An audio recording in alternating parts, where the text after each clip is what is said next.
The views expressed are solely those of the speaker and not necessarily those of paltalk.com, AVM Software, or its advertisers.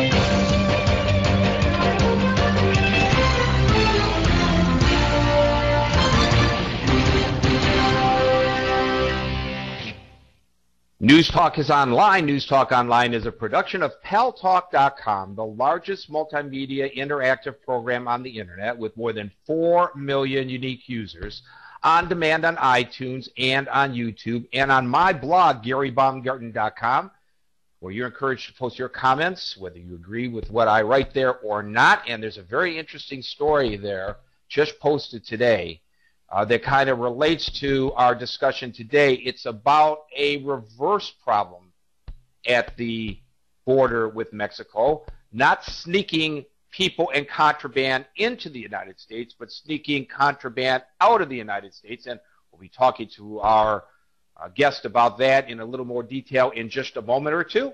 And thanks to our good friends at CRN Digital Talk Radio, we're syndicated to an additional 12 million households. I am your host, Gary Baumgarten. Welcome to the show. Well, believe it or not, thousands of illegal immigrants stand to gain from President Obama's economic stimulus plan because they will be given jobs in the construction field carrying out some of the projects that the plan will fund.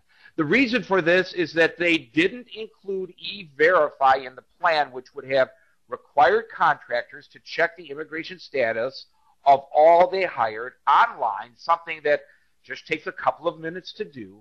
In fact, the E-Verify program may be dying in the Congress altogether.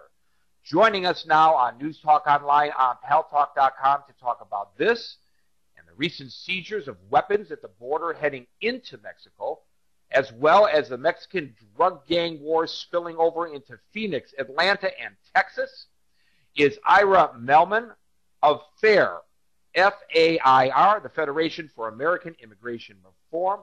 Ira Melman, welcome to News Talk Online on paltalk.com. Thanks very much, Gary. Happy to have you here. Let me start with a story that just cleared the AP wire.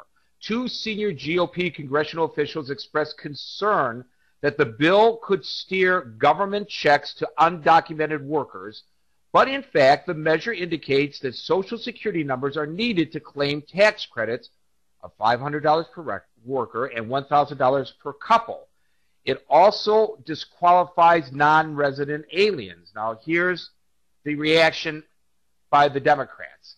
Quote, "This legislation is directed toward people who are legal in our country. It is about time.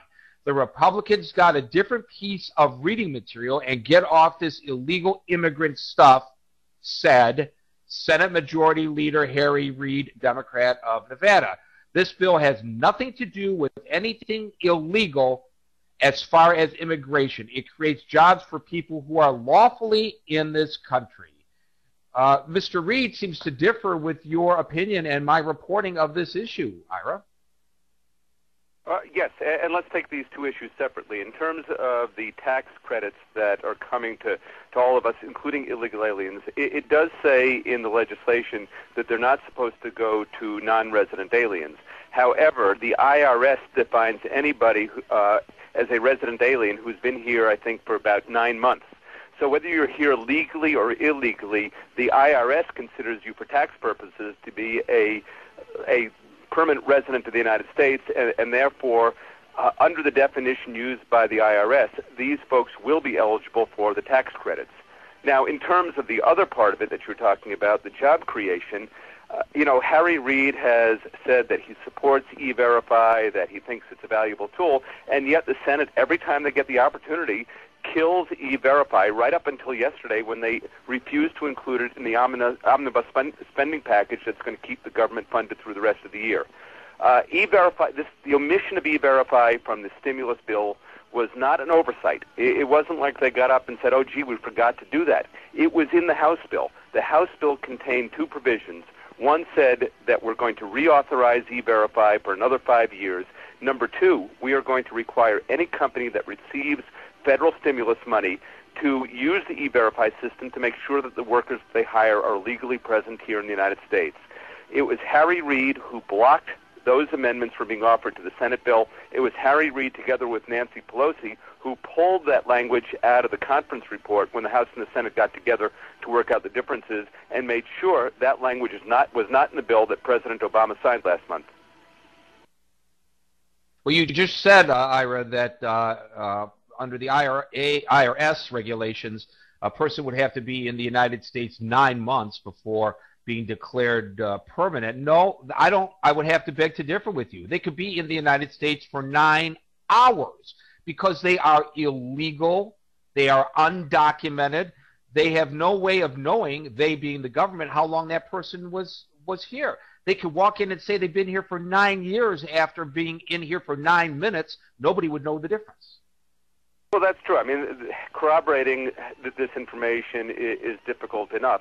But, purely from a technical point of view, that is why these members of Congress are saying that in spite of what the language of the law says, illegal aliens are going to be getting these tax credits because under the IRS definition, and they are the ones who dictate tax policies here in the United States, they are considered to be long-term residents of the United States and therefore subject to getting those tax credits.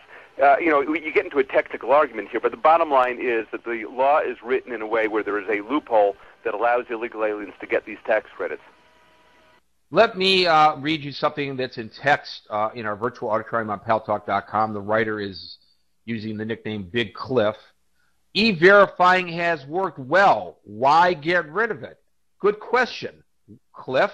Why would anybody want to get rid of something that really helps the contractors stay within the framework of the law?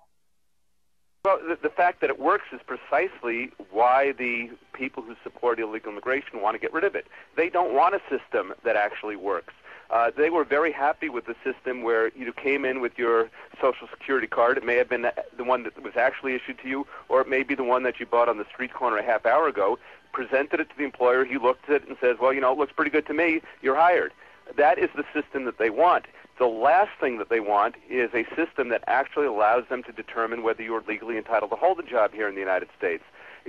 There's no reason why a Social Security card can't be verified the same way that your credit card is verified.